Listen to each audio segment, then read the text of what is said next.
목소리 읽습니다. 시작. 그 일 후에 하나님이 아브라함을 시험하시려고 그를 부르시되 아브라함아 하시니 그가 이르시되 내가 여기 있나이다. 여호와께서 이르시되 네 아들 네 사랑하는 독자 이삭을 데리고 모리아 땅으로 가서 내가 네게 일러준 한 산 거기서 그를 번제로 드리라. 할렐루야. 자, 하나님은 우리의 아버지시다라는 제목으로 은혜를 나누고자 합니다. 하나님이 여러분 아버지 맞습니까? 진짜 맞아요? 그러면 여러분 아버지하고 얼마나 친밀합니까? 아버지하고 얼마나 친밀하세요? 여러분의 참 아버지인 하나님하고 얼만큼 친밀해요? 24시간 그분 안에서 그분과 교통을 잘하고 있습니까? 아니면 24시간 중에 어쩌다 한번 그분 생각이 납니까? 한번 옆 사람 관상 좀 봐봐요. 어디에 속할 것 같은가? 우리는 부모와 친밀해져야 돼요. 저도 자식들을 다 결혼을 시켜놓고 보니까요. 나는 두 자식을 다 사랑하고 며느리도 사위도 사랑한다고 하지만 마음이 더 가는 곳이 있어요. 어디에 갈 것 같아요? 자주 전화하고 자주 소통하고 자주 교통하는 그 자식이 알게 모르게 마음이 더 가요. 뭐 있으면 더 주고 싶고. 편견을 안 갖는데 그냥 내 마음이 그렇게 가요. 그건 어쩔 수 없어요. 교통하는 자에게, 자주 친밀하게 교통하는 자에게 마음이 가요. 제가 기도를 하는 것도 보면 저하고 교통이 잦은 사람은 자동으로 떠올라요. 그러니까 기도에 딱 앉아 중보 기도를 시작하려면 나하고 친밀한 사람이 먼저 떠올라요. 그러니까 먼저 기도하게 돼요. 그런데 도대체 엘베델 교회를 다니는지 한다는지 구분이 잘 안 되는 사람도 있어. 그러면 찾아야 돼. 내가 기도 중에 빠뜨리는 사람 없나 하고 찾아야 돼. 그러다 보면 가끔가다 빠뜨릴 경우도 생기잖아. 우리가 친밀해진다는 것이 얼마나 큰 축복인지를 알아야 돼. 우리 하나님은 아브라함을 계속해서 하나님의 아버지인 것을 알게 하셨어요. 하나님의 아버지인 것을 알고 낳기 때문에 유일하게 아브라함이 하나님이 나의 참 아버지인 걸 알았기 때문에 아브라함을 믿음의 조상이라 그래. 그래서 우리 믿는 자의 아버지야. 영적인 아버지가 된 거예요. 그가 하나님 아버지를 알았기 때문에. 그럼 오늘 창세기 22장에서는 그 하나님 아버지를 어떻게 알고 아브라함이 아는지를 하나님이 증명을 받았는가, 그거를 보여줘요. 우리 인생은요, 하나님이 일하시는 것과 우리가 일하는 게 차원이 달라요. 내가 일할 때는 실패투성이에요. 근데 주님이 일하시면 쉬워요. 내가 중요하게 여기는 것들은 조잡스러워요. 근데 주님이 중요시 여기는 것들은 그거는 돈 주고 살 수 있는 게 아니에요. 세상에서 얻을 수 있는 것이 아니에요. 하늘에 속한 것으로 가득 차 있어요. 그래서 사람들 속에 어떤 것을 가지고 사느냐에 따라서 그 사람에서 풍기는 것이 달라요. 사람들은 돈 있고 빽 있고 그 명예를 가지고 있으면 막 대단한 줄 알아요. 그러나 하나님은 그런 사람을 대단하게 여기지 않아요. 그런 모든 것들은 하늘나라에서 아무 쓸모가 없어요. 하나님이 원하는 건 우리 마음이 누구의 지배를 받느냐는 거예요. 사탄의 지배를 받느냐, 하나님의 지배를 받느냐. 하나님의 지배를 받는 사람들은 하나님과 교통이 끊이지를 않아요. 계속 주님과 교제. 그러나 사탄의 지배를 받는 사람은 하나님을 별로 찾지 않아요. 하나님과 친밀해지는 걸 중요하게 여기지 않아요. 이제 오늘 본문 속에 아주 중요한 말씀을 하고 있습니다. 하나님께서는 아브라함을 죄악이 가득 찬 그런 도시에서 갈대아 우르에서 이끌어내온 다음에 하나님의 주시고자 하는 땅, 그리스도 안에, 이 가나안 땅 그리스도 안에를 상징적으로 보여주는데, 그 땅 안으로 이끌어서 그 다음에 땅의 중요성을 발견하게 하고 그 시험을 3번을 했죠. 그리고 나서 이 아들 문제를 가지고 시험을 하는데 3번째 시험이 이것이에요. 그럼 마지막 시험이 뭘까? 이 이삭이라는 사람은 하나님의 약속의 자녀예요.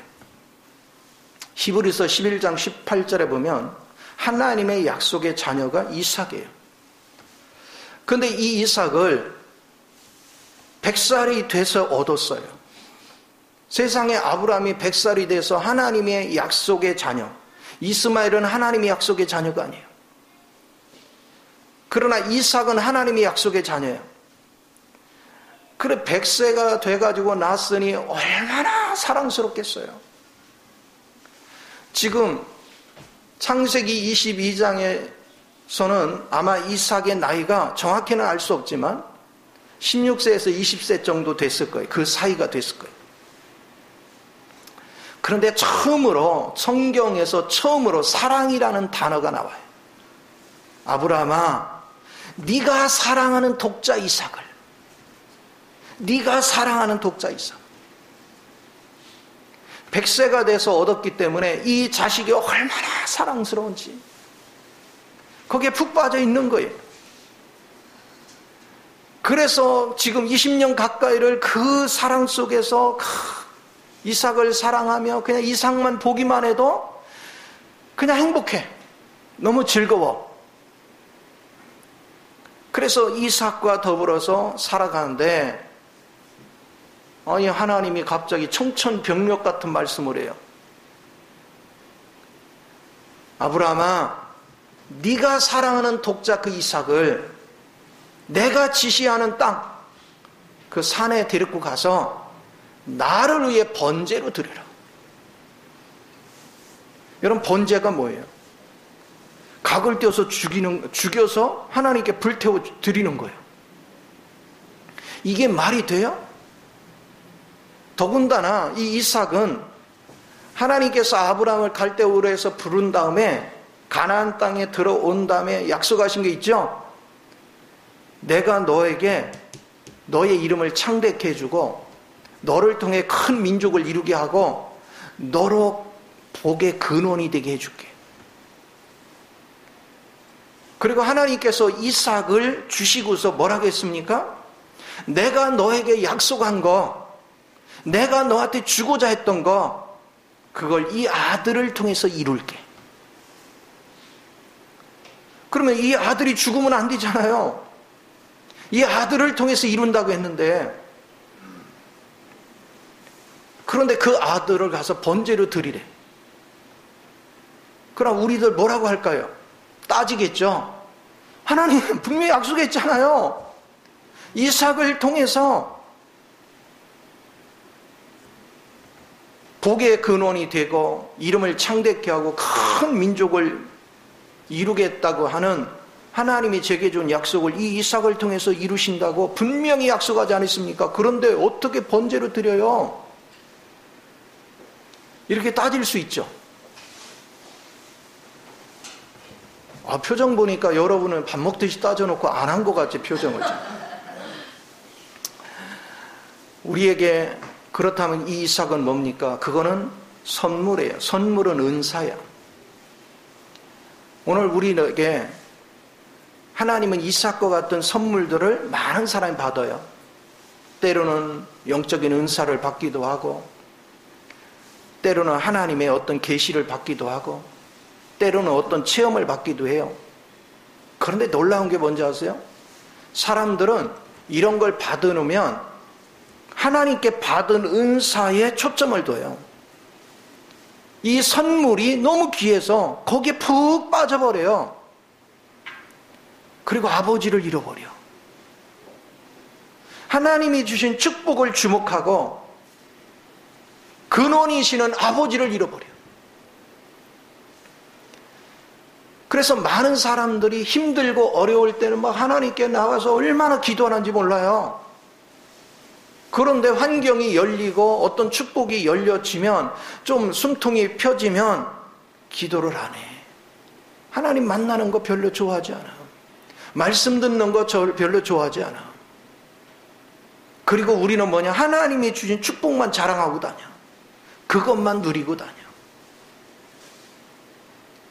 이것이 불행한 거죠. 그래서 하나님은 우리를 쓰시려면 반드시 하나님이 맨 처음에 육적으로 일궜던 모든 것들은 버리게 만들고, 그 다음에 이제 하나님이 영적으로 어떤 일을 맡기거나 어떤 선물을 주어 놓고는 우리로 지켜보시는 거예요. 우리가 선물을 중요시하는 것이 아니고, 선물을 주던 아니 주던 나의 아버지는 하나님이시다. 그걸 인식하는 사람은 하나님 품에 자꾸 안기는 거죠. 만약에 평상시에 부모 자식 간의 대화가 많은 자식이 있어. 그래서 부모가 너무 이뻐가지고 얘가 사달라는 게임기를 사줘서, 그날부터 아빠가 대화할 기회가 없어. 왜? 얘가 시간만 되면 어디에 빠져 있어? 게임에 빠져 있어. 심각한 문제죠. 그거와 똑같아요. 그래서 하나님은 우리에게 축복을 줘놓고는 반드시 시험을 해요. 그러나 주시기 전에 이 축복을 줬을 때 우리가 하나님을 떠날 수도 있으면 주는 게 나아, 안 주는 게 나아? 안 주는 게 낫죠. 이게 심각한 문제예요. 그래서 신명기 8장 18절에도 그러잖아요.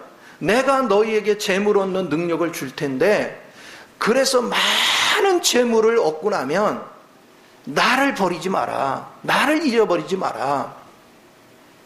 바로 하나님을 잃어버리지 마라. 네가 하나님을 잃어버리면 너는 반드시 망하겠고. 우리는요, 우리 하나님은 이삭이 탄생하기 전에도 그분이 나의 아버지고, 이삭이 탄생한 후에도 그분이 우리 아버지야. 아버지가 근원이에요. 아버지를 놓치면 안 돼.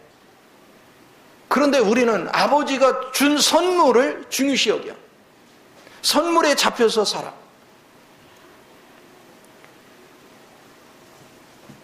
제가 신앙생활하면서 제일 신경 쓰고 긴장하는 것이 뭐냐? 하나님이 내게 어떤 능력을 준다, 어떤 은사를 준다, 아니면 어떤 물질의 축복을 준다, 아니면 어떤 귀한 사람을 알게 한다, 이렇게 되어질 때 내 마음이 혹시라도 그런 거에 뺏길까 봐 그걸 가장 중요시 여겨요. 우리는요, 알게 모르게 부지불식간에 주님을 놓쳐버리고 그런 거에 사로잡힐 때가 있어요. 내가 받은 거, 영적인 은사일 수도 있고, 여러분이 물질적인 것일 수도 있고, 사람일 수도 있고, 여러 가지 조건이 있어요. 근데 그걸 자랑한단 말이에요. 그러나 우리는 그걸 자랑하면 안 돼. 항상 하나님 아버지를 자랑해야 돼요. 그 아버지는 그리스도 안에 계셔. 우리는 그리스도를 통해서 그 아버지를 자랑하는 것이고, 아버지를 나타내는 거예요. 그래서 우리가 선물을 누릴 때마다, 봐라, 이거 우리 아버지가 사줬다, 우리 아버지가 이래야지. 선물에 빠져서 아버지가 불러도 듣지도 않고 이렇게 되어진다면 심각한 문제죠. 오늘 주님이 아브라함을 테스트하는 것이 바로 그런 거예요. 이삭을 줘놓고 20년 가까이 지켜봤어요. 그랬더니 너무너무 사랑하는 거예요. 그래서 이 아브라함의 마음을 점검할 필요를 느꼈어요. 그래서 네가 사랑하는 그 독자 이삭을 나를 위해서 지금부터 사흘 길을 걸어가야 되는, 내가 지정하는 산에 가서 나를 위해 번제로 드리라. 그럼 사람들이 얼마나 고민하겠어요?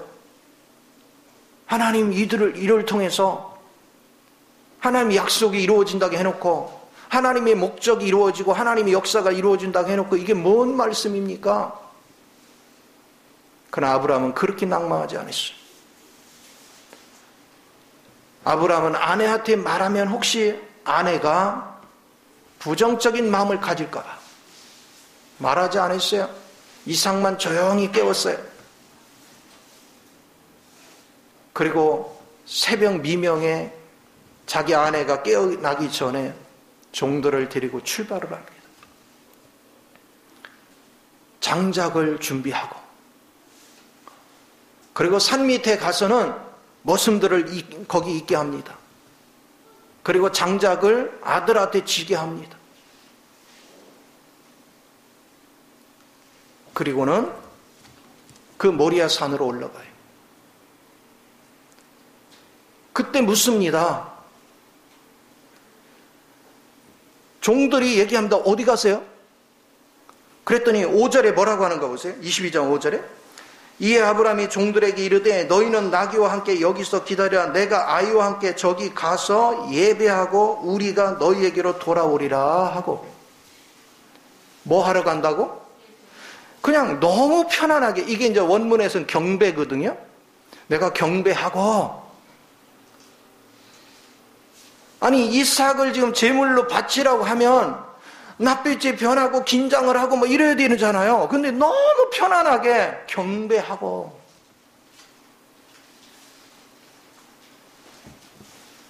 아브라함이 주목한 것은 선물로 받은 이삭이 아니에요.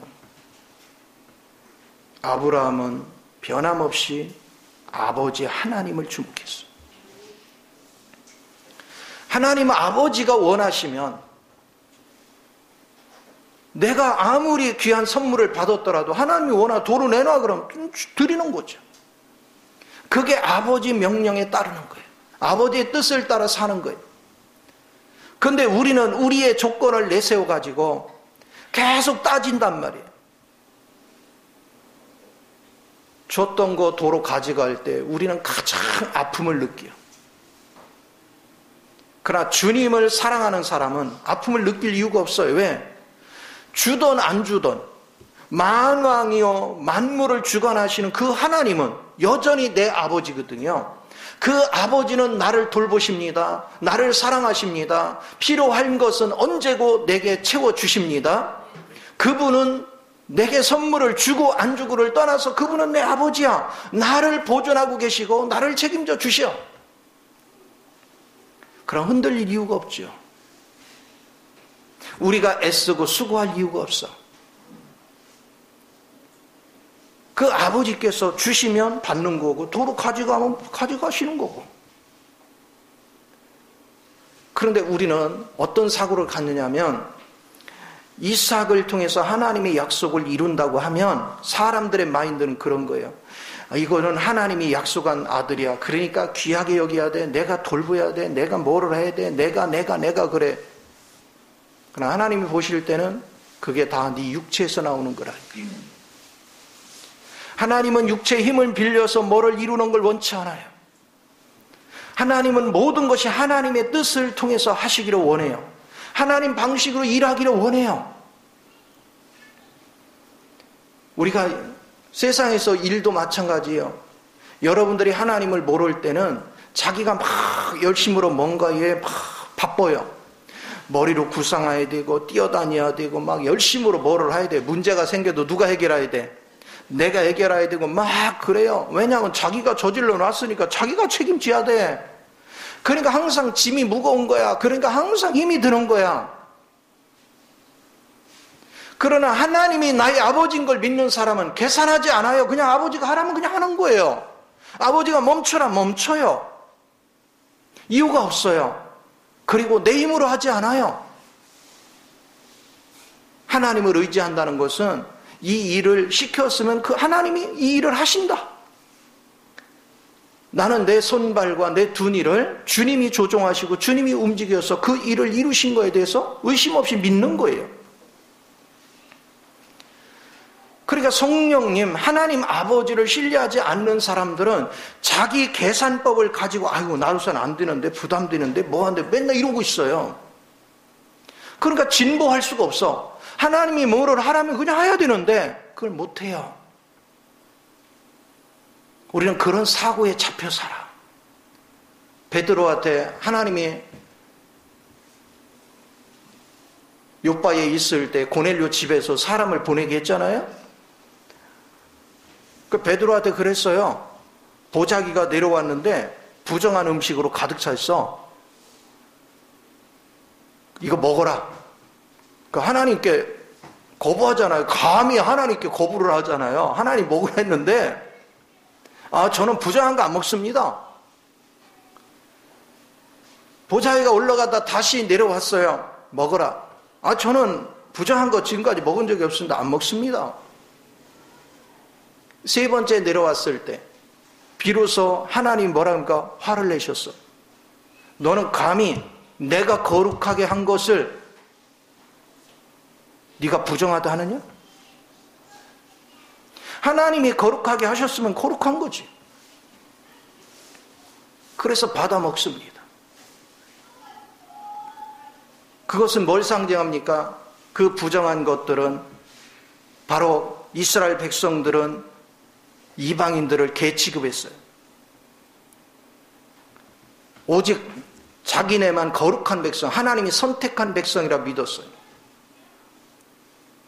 그래서 그 보자기의 환상을 겪자마자 밖에서 누군가가 문을 두들겨. 그래 봤더니 바로 이방인인 고넬료가 보낸 사람이야. 그러니까 뭐라고 얘기합니까? 유대인으로서 이방인에게 가서 뭐를 하는 것은 원치 않는 거지만 오늘 하나님께서 이 보자기 사건을 통해서 나를 가라 하니 내가 하나님의 뜻을 받고 간다. 우리의 의식의 전환이 왜 이렇게 필요한지를 알아야 돼요. 저는 오늘날 많은 믿는 사람들이 다 힘들어해요. 저는 못해요. 저는 가진 게 없어요. 저는 능력이 없어요. 나는 뭐 못해. 맨날 그러고 있어요. 그 사람 믿는 사람이 아니에요. 자기를 신뢰하고 사는 사람이지 주님을 믿는 사람이 아니에요. 하나님이 나의 아버지라는 고백이 없는 사람이에요. 그러니까 맨날 힘들다고 그래요. 하나님이 하시면 불가능이 없잖아요. 그러면 하나님이 때가 있어. 하나님 때가 안 됐는데 내가 그걸 얻으려고 발버둥을 쳐봤자 소용없어요. 하나님 때가 있어. 하나님 때가 되면 말도 안 되는 일을 가지고 하나님이 하래요. 예를 들어서 여러분이 10kg를 드는 능력밖에 없는데 어느 날 갑자기 하나님이 내 마음에 감동을 주기로 100kg짜리를 가지고서 그 앞에다 놓고는 너 저거 들어 옮겨라 그래. 그럼 우리는 어떻게 해요? 하나님 저도 못 들어요. 이거 말도 안 돼요. 그러지요. 그러나 믿음 있는 사람 뭐라 합니까? 하나님 저로서는 절대 들 수 없지만 주님이 명령하시니 제가 들겠습니다. 주의 명을 받들어 들을 때 내 능력은 들 수 없는데 주님의 능력이 그걸 들게 하죠. 오늘 주님을 항상 신뢰하는 사람은 세상에 두려운 게 없어. 입에 달고 다니기를 나는 못해, 나는 힘들어, 나는 뭐해, 이건 믿는 게 아니라니까. 믿음의 사람들은 주님이 하시면 하지요. 주님이 시키시면 하지요. 주님이 명령하시면 할 수 있습니다. 저로서는 안 되지만 주님이 명령하면 불가능이 없습니다. 이거를 우리는 자꾸 자복할 줄. 그것을 하나님은 계속 테스트해 보는 거예요. 사람들은 자기 힘으로 뭔가를 하려고 그래요. 그리고 자기 의지대로 하는 것이 계산대로 안 되면 막 원망하고 불평해. 하나님이 약속해놓고 왜 안 지키냐. 아니 하나님이 약속해놓고 왜 안 되느냐고. 어떻게 그럴 수가 있냐고. 내가 기도를 얼마나 했는데 하나님 그렇게 안 들어줄 수 있느냐고. 이렇게 따져요. 저 안기웅 성도 웃는 거 보니까 전과가 있는 것 같아.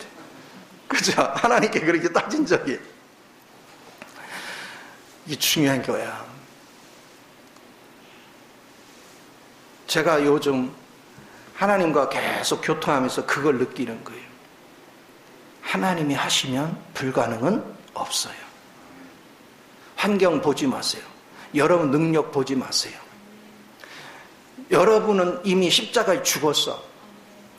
그러면 십자가에서 죽었으면 환경에 아무리 많은 게 있어도 내게 아니야. 그러나 내게 사시는 분이 그리스도가 살아. 그리스도 안에 아버지가 계셔. 그 아버지의 능력을 의지해 살면 그분에게는 불가능이 없어. 근데 많은 사람들이 뭐냐, 믿습니다 하고 일을 저질러. 그게 중요한 게 아니라 아버지가 마음을 줄 때 일을 하는 거예요. 아버지가 이끌 때 일을 해요.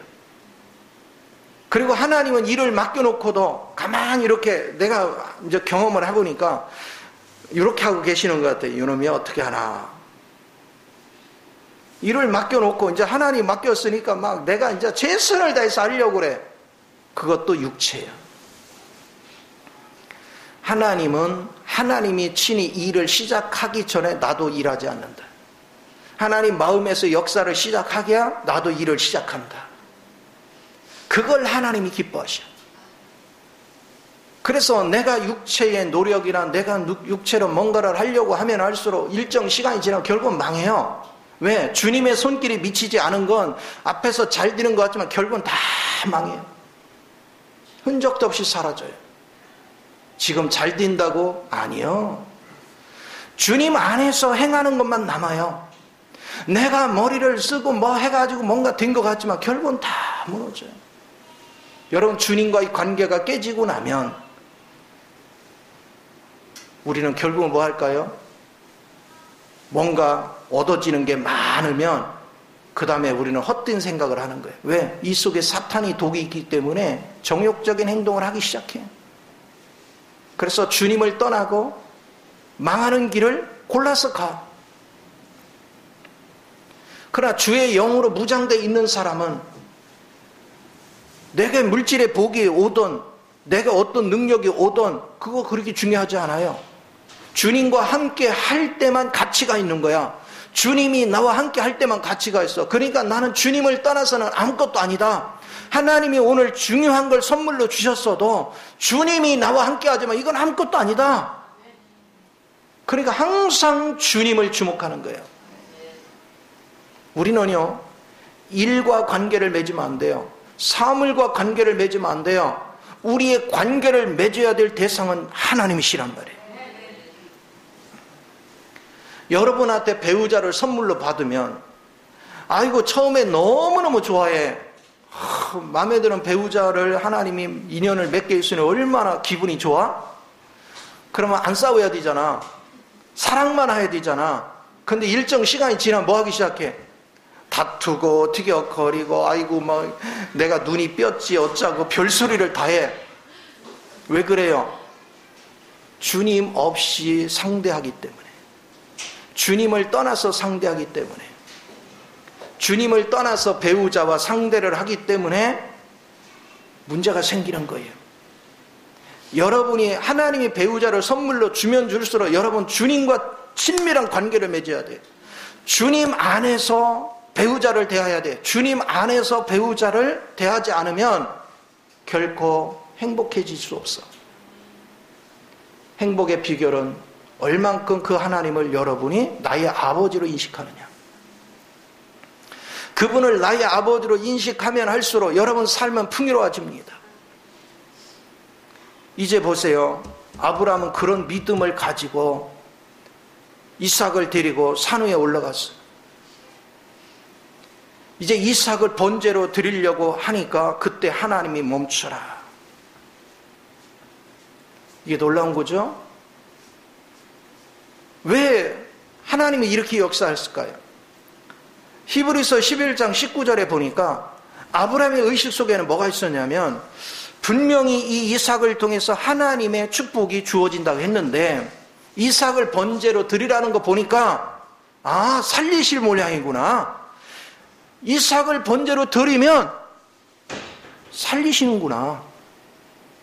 부활을 한 번도 가르쳐 준 적이 없지만 그런 부활을 생각한 거예요. 하나님은 사람을 죽이기도 하고 살리기도 하시는 분이야. 그러니 번제로 드리면 하나님이 그를 살리겠구나. 이게 놀라운 은혜죠. 그리고 이삭이 아니 장작은 있는데 번제물은 어디 있어? 그러니까 하나님 예비하신다 그랬죠?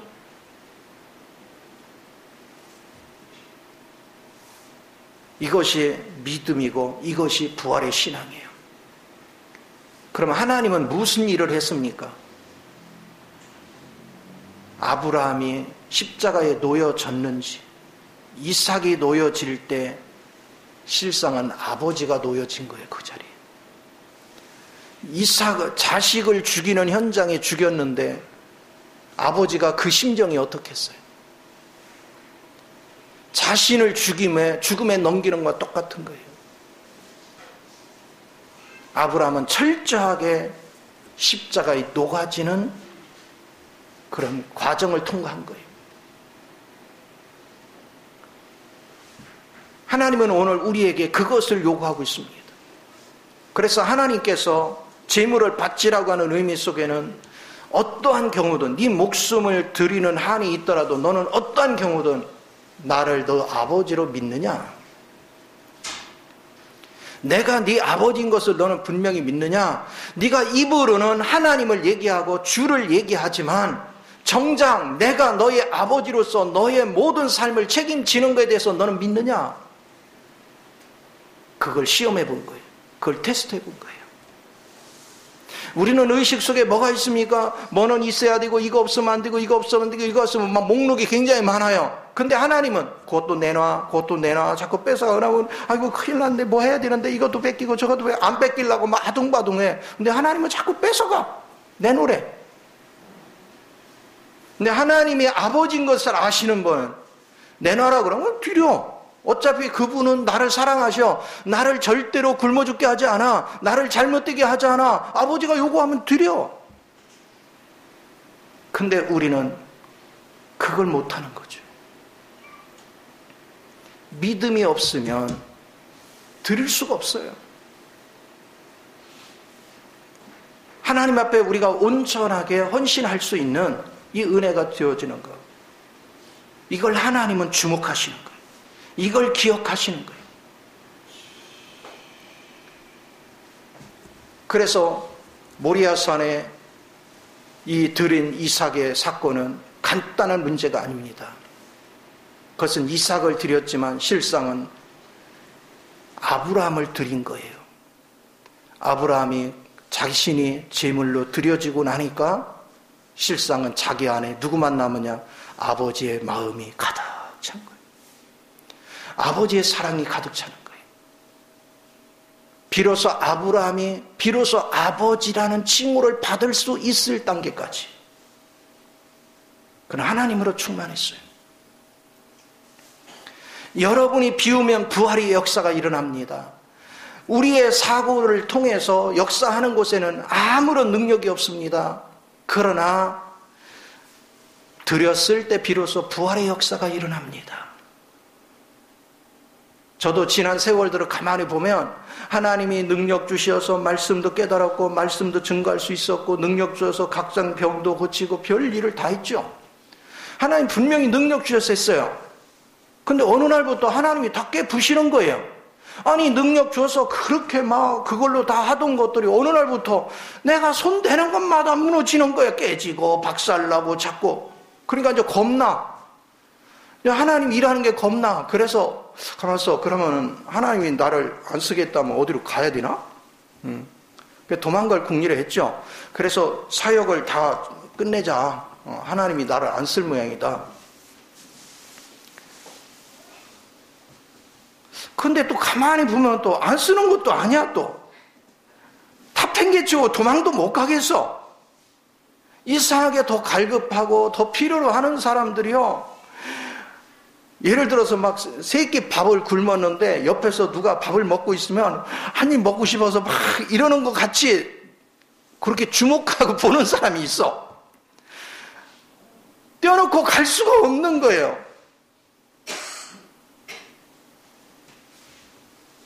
이게 놀라운 거예요.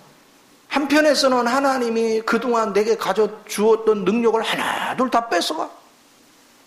환경도 물질도 명예도 뭣도 다 뺏어. 그래서 도망가려고 하니까 도망갈 수가 없어. 그냥 젖먹이 띄워놓고 도망가는 그런 심정이 돼서 도저히. 그런데 그런 세월을 몇 년을 지나면서 깨달은 것이 바로 그런 거예요. 아, 하나님이 나에게 이삭을 제물로 바치는 심령으로 나를 이곳으로 불러서 훈련을 시켰구나. 이걸 겪고 나니까 이제 느낀 것이 있어요. 아, 내가 깨닫기 전에도 그분은 내 아버지셨고, 내가 다 뺏겼어도 그분은 내 아버지시구나. 그 아버지는 얼마나 좋으신 분인지, 내가 필요로 한 것을 나보다 더 잘 아시고, 나의 필요를 그때마다 공급하시고 돌봐주시고 지켜주시는구나. 이제 뭐가 두려워요? 걱정될 게 아무것도 없어.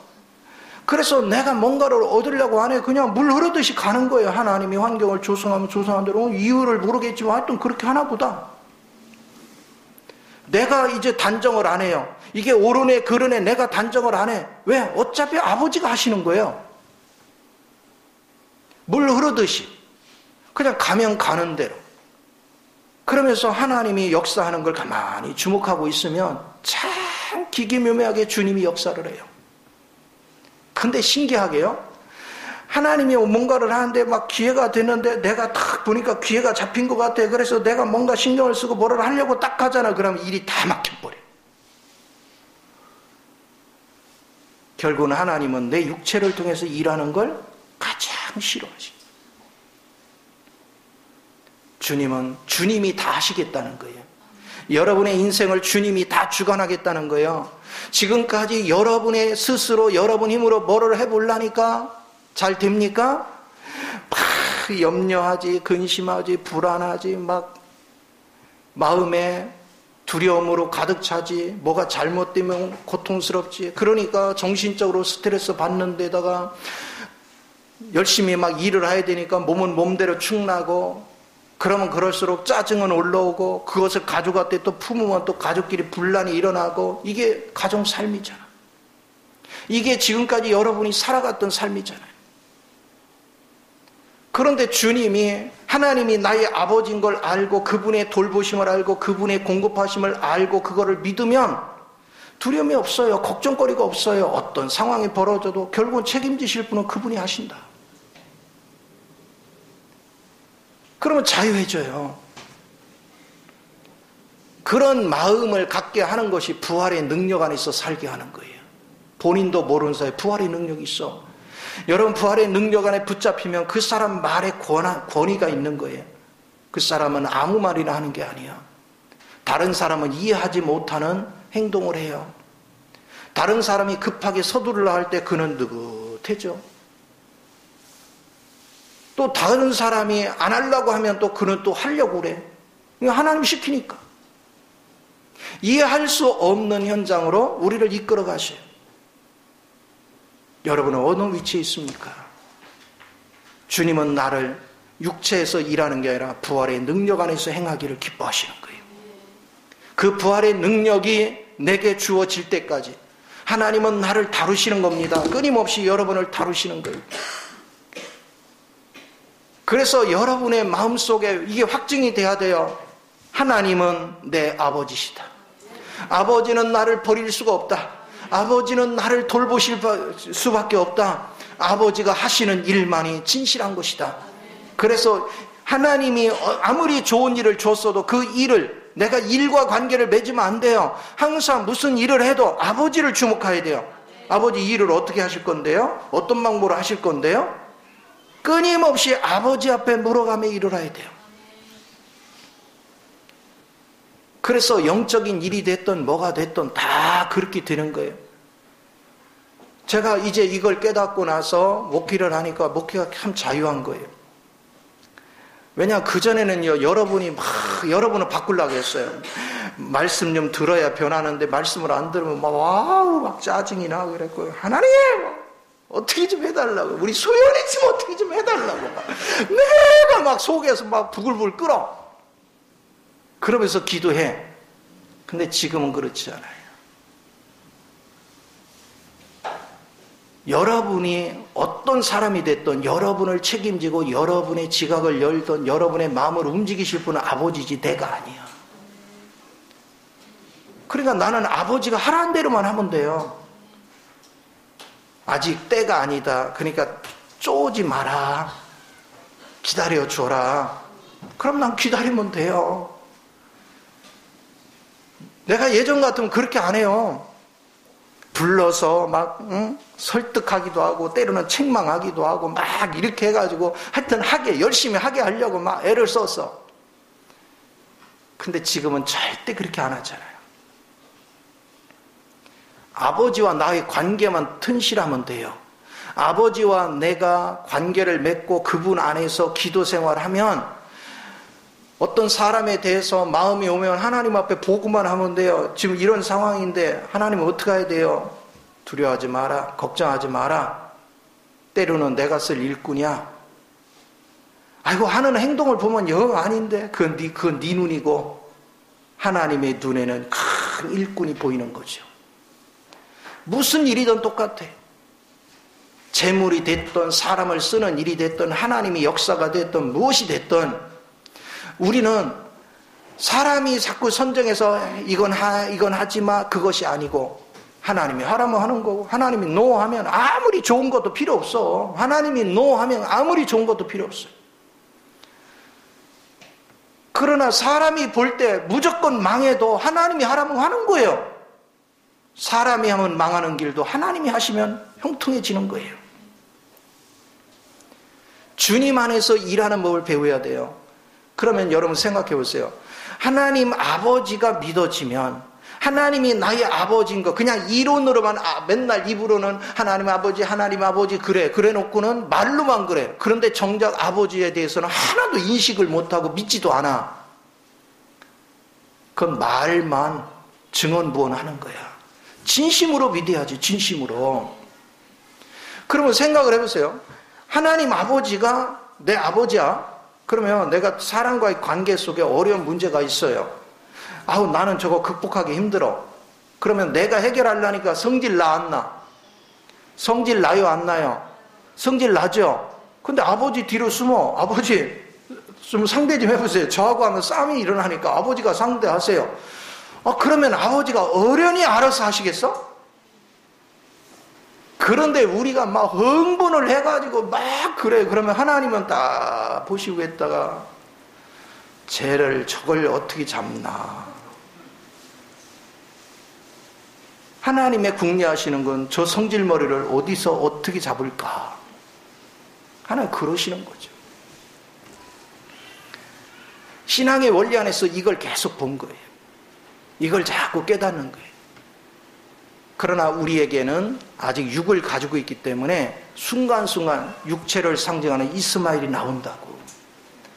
때로는 약속의 자녀이신 그리스도 영을 따라 행하기도 하지만 순간순간 때로는 나도 모르게 이스마엘이 튀어나와. 이게 자꾸 반복되는 거예요. 그러면서 어느 시점에 지나면 이스마엘 내용은 갈수록 없어지고 이삭의 성분, 그게 영의 인도를 받는 거예요. 영의 인도를 받는 것이 더 강해져. 그럼 이제는 두려운 게 없잖아요. 문제거리가 없잖아요. 그래서 하나님께서 오늘 이삭을 번제로 딱 드리고 나니까 칼을 들어서 이삭을 찌르려고 하는데 하나님 멈춰라 그러잖아요. 그리고서 돌아보니까 주님이 부르는 곳에 돌아보니까 거기에 암사슴인가가 묶여있죠. 그걸로 번제로 드렸어요. 그랬더니 주님이 뭐라 했습니까? 여기 아주 중요한 말씀을 우리가 볼 수 있습니다. 자, 22장 몇 절이에요? 16절을 가서 봅시다. 이르시되 여호와께서 이르시기를 내가 나를 가리켜 맹세하느니 내가 이같이 행하여 네 아들 네 독자도 아끼지 아니하였은즉. 그래서 그렇죠? 내가 네게 큰 복을 주고 네 씨가 크게 번성하여 하늘의 별과 같고 바닷가의 모래와 같게 하리니 네 씨가 그 대적의 성문을 차지하리라. 확실한 약속이 주어졌어요. 또 그 씨로 말미암아 천하 만민이 복을 받으리니 이는 내가 나의 말을 준행하였음이라 하셨다 하니라. 이 약속이 주어졌어요.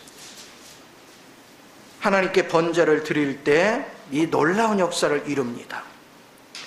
또 위에 12절을 한번 주목해 보세요. 사자가 이르시되 그 아이에게 네 손을 대지 말라, 그에게 아무 일도 하지 말라. 네가 12절에요. 네가 네 아들 네 독자까지도 내게 아끼지 아니하였으니 내가 이제야 네가 하나님을 뭐 하는 걸? 경외하는 거를 이제야 그랬어요. 그러면 이 과정을 통과해야 비로소 우리가 하나님을 경배하고 두려워할 줄 아는 거예요. 그럼 오늘날 이 과정을 통과하지 않은 사람들이 주님 사랑해요, 주님을 경배합니다. 그럼 하나님 믿어요, 안 믿어요? 실제는 하나님을 향하지 않고 자기 욕심으로 가득 차 있으면서 하나님 경배합니다, 하나님 사랑합니다. 그러니까 사랑한다고 하니까 진짜 사랑할 수 있도록 잡는 거야. 아시겠죠? 진짜 사랑할 수 있도록, 경배한다고 하니까 진짜 경배할 수 있도록 잡는 거예요. 그래서 시련이 주어져. 그러나 시련의 목적은 죽음에 넘기는 거예요. 그게 십자가의 삶입니다. 이제 여러분은 잊지 마요. 하나님이 나의 아버지인 거, 그것은 단순한 것이 아니에요. 그러니까 바울이 고린도 교회 내 너희들이 그러잖아요. 일만 스승은 있지만 아버지로서 복음을 전하는 자는 거의 없다는 거예요. 나는 너희에게 내가 아비로서, 영적인 아비로서 너에게 나아갔다는 거예요. 그 얘기는 뭘 얘기합니까? 바울은 자신이 없다는 거예요. 내 속에 누구로 가득 찼어? 아버지로 가득 찼어. 그래서 내가 아버지의 마음을 가지고 간다는 거예요. 데살로니가 전서에서도 그럽니다. 내가 아비의 마음을 가지고 어미의 마음을 가지고 내가 너에게 나가서 젖을 먹였어. 그때 너희는 얼마나 순수하게 나를 따르니? 그런 말을 하는 거죠. 오늘날 많은 사람들이 맨 처음에 은혜를 받으면 막 진짜 아버지를 믿거든요. 은혜 받으면. 그런데 조금 지식이 들어가기 시작하면 막 슬슬 올라와. 우리 애들 키우면요, 어려서는 그냥 엄마만 찾다가 조금 크면 대들어 엄마한테. 그리고 이제 속색여 엄마하고 대화도 안 하려고 그래. 사춘기를 맞이해서 겉돌아. 어쩜 그렇게 우리 신앙생활과 똑같은지 몰라. 열릴 때까지 그 아버지의 소중함을 보는 거. 우리의 신앙생활은 그걸 발견하는 거예요. 내가 아버지가 누구냐. 오늘 우리가 왜 헛된데 시간을 다 뺏기는지 아세요? 그 아버지를 믿지 않아요. 말로만. 그러나 마음의 중심에서 그 아버지가 내 생명이고 그 아버지가 내 삶 자체라는 것에 대해서 믿음이 없어. 그 아버지가 계시기 때문에 우리는 두려울 게 없어요. 염려하지 말라잖아. 내가 너에게 뭐가 필요한지를 내가 안대요. 마태복음 6장 그러잖아요. 먹을 거, 입을 거, 마실 걸로 염려하지 마라. 네가 염려한들 키나 한 자나 잘할 수 있겠느냐. 그러나 나는 네가 뭐가 필요한지 알아. 그러니까 너는 오직 그 나라 그 의만 구해. 내가 다